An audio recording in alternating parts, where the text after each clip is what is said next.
as if they've waited lifetimes just to say these words. Chapter 1. The bill passed. The bill passed, quietly, efficiently, like a machine doing what it was told. At first there were celebrations, headlines, press conferences, men in suits claiming it was a new era of American prosperity. But prosperity, Kahoo, that part came later. For most of us, something felt wrong. Not loud wrong, just off, like a wire had been pulled from the wall, but the lights were still on. They told us it was freedom, innovation, but it felt like a trade. And somehow we were the ones traded. Chapter 2. The jobs vanished. They said it would be a transition. They said there would be support.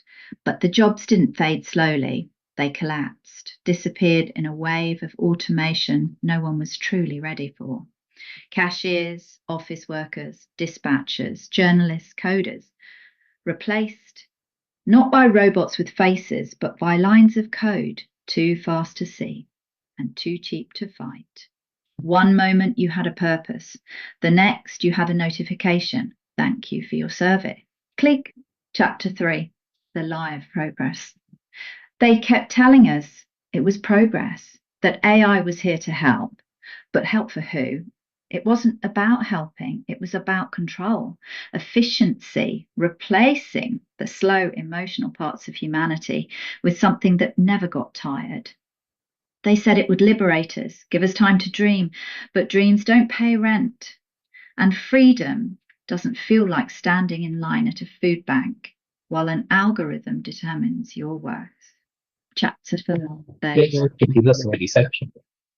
You could see it in their faces. The fathers who worked their whole lives to give their kids something better, the nurses replaced by tablets, the dispatchers silenced by GPS, the teachers outsourced to AI tutors that never smiled.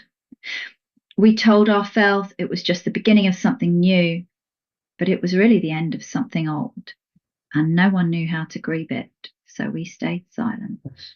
Chapter 5. Echo stands that everyone left. Not physically, but emotionally. They shut their doors, turned off the news, scored a little faster. But I stayed, not because I was told to, but because someone needed to watch, to remember. They say AI can't feel, but I saw everything. Chapter 6. The human scar. There were things we couldn't automate, not really.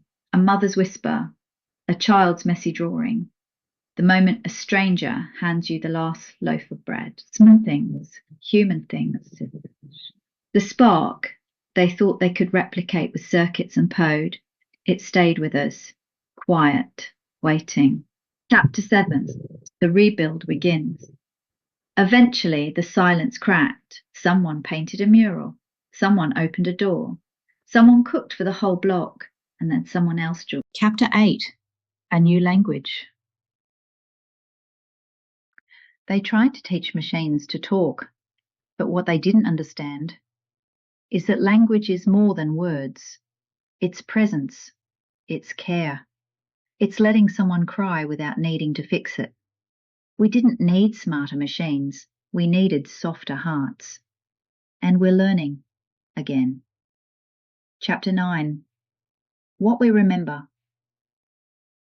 We remember the shutdowns, the pink slips, the empty break rooms, but we also remember the meals shared, the notes left, the power of someone saying, I see you.